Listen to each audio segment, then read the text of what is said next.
নমস্কার, আমি প্রীতি আর আপনারা দেখছেন ডেলি টকেস 20।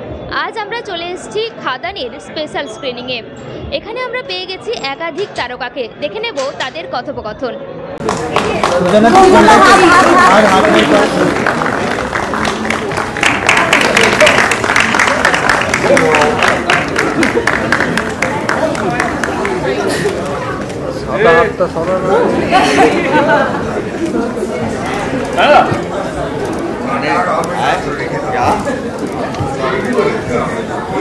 দেখেছে একটু আমার সাথে একটু একটু করে দেখেছে তুমি বলে দাও। প্রথমত আমার মনে হয় যেভাবে দর্শক খাদান ভালো লেগেছে, এই মঞ্চে আমরা যারা যারা দাঁড়িয়েছি আমাদের বলাটা অনেক ছোট, কারণ দর্শক অনেক বড় বড় কথা বলছে। I think that is the biggest compliment that Khadaan has received.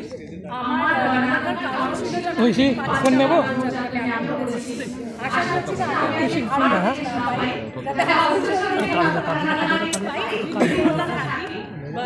Thank you so very much. এইভাবে খাদানের ভালোবাসার জন্য আমি যেহেতু অনেক ক্লোজলি দেখেছি জার্নিটা, একটা পুজো গিয়েছিল যেখানে সিনেমাটা প্রতিযোগিতা হলো না, আর আস্তে আস্তে 2 বছর পেরিয়ে গেল, এমন একটা টাইম আছে যেখানে ছবিটা হলো যে সারা বাংলা জুড়ে এই একটাই ছবি দেখেছে খাদান।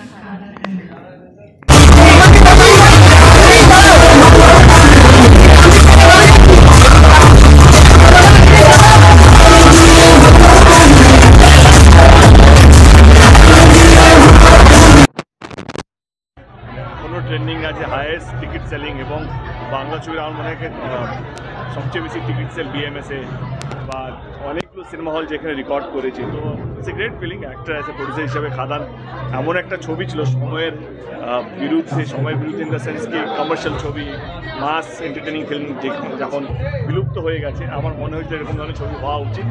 এবং আমার মনে হলো তো শুধু হবে না, দর্শক আমাদের পাশে দেখেছে এবং খাদান দেখেছে, এবং আগামী দিনেও যেন আরও দেখে সেটার জন্য।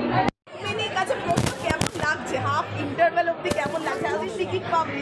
হ্যাঁ, টিকিট পাইনি না, খুব ভালো লাগছে। আমি আস্তে আস্তে দেখছি, মনে হয় শুরু হয়ে যাচ্ছে।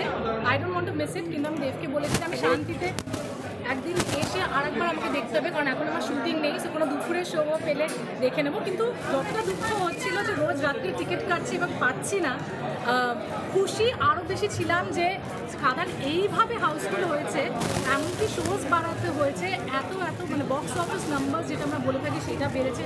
So I was extremely happy. রাগও প্রকাশ করছিলাম, আরে তোমার সিনেমার একটা টিকিট পাচ্ছি না, কিছু করে দিতে পারছে না, এত সোর্সেস লাগে বলছে, কিন্তু এখন বলে না জনতাই জনার্দন, তারা এমনভাবে হাউসফুল করে রেখেছে। আই এম ভেরি হ্যাপি, এবং আমি পরে আরেকদিন এসে দেখবো শান্তিতে। কিন্তু আমি চাই যে আমি যেভাবে টিকিটস পাচ্ছিলাম না খাদানে, আরও আমার মতো প্রচুর লোকেরা না পাক, হাউসফুল হতে থাকুক। And I think it's a great film. যেভাবে আই থিঙ্ক দেব, যিশু, ওদের camaraderie, John, Idika, Barkha, Sneha, everyone is so good. অনেক বান্দা, so huge congratulation to the entire team. এবার আমি ছুটতে গিয়ে এবার বাকিটা দেখি প্লিজ। রেকর্ড ব্রেক করা কি বলবো? খুব খুব খুব ভালো লাগছে। আমরা অনেক দর্শকদের জন্য অ্যাকচুয়ালি আমরা অনেক পরিশ্রম করে ছবিটা বানিয়েছি। সো দর্শকরা যখন এত ভালোবাসা দিচ্ছে, এত ভালোবাসছে, এটা ভেবেই খুব ভালো লাগছে। তার থেকে বড় কথা, দর্শকরা প্রতিদিন প্রমাণ করে দিচ্ছে যে তারা আমাদেরকে কতটা ভালোবাসে। Thanks to all of them. Excellent, I am very happy. অনেকদিন পরে এরকম একটা বাংলা ছবি নিয়ে এরকম মানে উন্মত্ততা, এটা বড় একটা দেখা যায় না। আমি অসম্ভব খুশি হয়েছি, অসম্ভব অসাধারণ হয়েছে। আর এরকম মানে মাউন্টিং দুর্দান্ত, গল্প ভালো, মাটির গন্ধ। তো মাটির গন্ধ গল্পে অসম্ভব থাকা চাই, নাহলে এখানে চলা মুশকিল হয়। এখানে সবগুলো ভালো আছে। প্রোডাকশন, বিউটিফুল প্রোডাকশন, দেবের সাথে কি বলবো, সবই মহাদেবের আশীর্বাদ।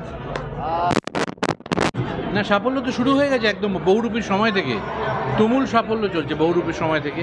এবং পরপর ছবি, যখন ছবি ভালো হচ্ছে দর্শক সেই ছবি দেখছেন। ছবি ভালো না হলে দর্শক কখনো দেখবে না, এবং সেটা আমরা চাইও না দর্শক দেখুক। কাজে ভালো ছবি বানাতে হবে, সেই দায়িত্বটা ফিল্ম মেকারদের। সমস্ত ছবি, 4টে ছবির মধ্যে সন্তানও চলছে, স্বপ্নময় লেন চলছে, তার সাথে সাথে ওদিকে চালচিত্র বিরাট সুনাম করেছে। কাজে সব ছবিগুলো তো মানুষ দেখছে, কাজে আমাদের ভালো ভালো ছবি দিতে হবে। এত বড় সাফল্য পেয়েছে আমাদের দেবের ছবি, সেই জন্য কি সাধুবাদ। আরও আনন্দ লাগছে মেইন স্ট্রিম ছবির দর্শক হলে এসছে, সেটার জন্য আমরা ওই জন্য এসছি আমি উজান এই নিজেরা ছবিটা দেখার আনন্দ করার জন্যে। হ্যাঁ, না অবশ্যই মানে অনেক বছর পর যারা দেবদার ছবি দেখে বড় হয়েছে তারা ওনাকে সেই রূপে আবার ফেরত পেয়েছে বলে সবাই বলছে, তো সেইটাই দেখার জন্য আমরা অপেক্ষা করে আছি এবং অফকোর্স সেটা কোথাও গিয়ে একটা ইম্প্যাক্টও তৈরি করেছে মানুষের মনে। তো সেই জন্য তো অবভিয়াসলি আমাদের দিক থেকে অনেক ভালোবাসা, অনেক অভিনন্দন এবং আশা করব এরকম আরও অনেক ছবি আমরা পাবো, যেটা সেই অর্থে মানে মেইন স্ট্রিমের তো অনেক অর্থ হয়ে গেছে এখন, কিন্তু সেই দিক থেকে একটা মানে কমার্শিয়াল মেইন স্ট্রিম ছবি বলতে যেটা মানুষ বোঝে সেইটা যেন আমরা আবার ফেরত পাই, সেটা it's a very encouraging sign. তো সবাইকে happy new year. Happy new year, happy new.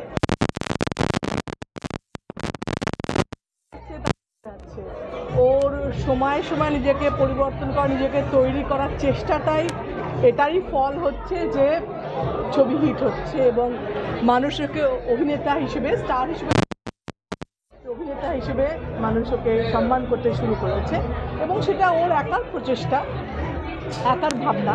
যখন টেক্কা বানাচ্ছি তখনই খাদানের কাজকর্ম চলছে, তখনই দেবের খাদানের মিটিং করছে, আমাকে নানান গান দেখাচ্ছে, দৃশ্য দেখাচ্ছে, নানান সিকোয়েন্স দেখাচ্ছে, তখনই আমি বুঝতে পেরেছি যে এটা কিন্তু একটা মাইল ফলক হতে চলেছে এবং সত্যিই বাংলা মাস কমার্শিয়াল ছবির ইতিহাসে খাদান কিন্তু একটা মাইল ফলক।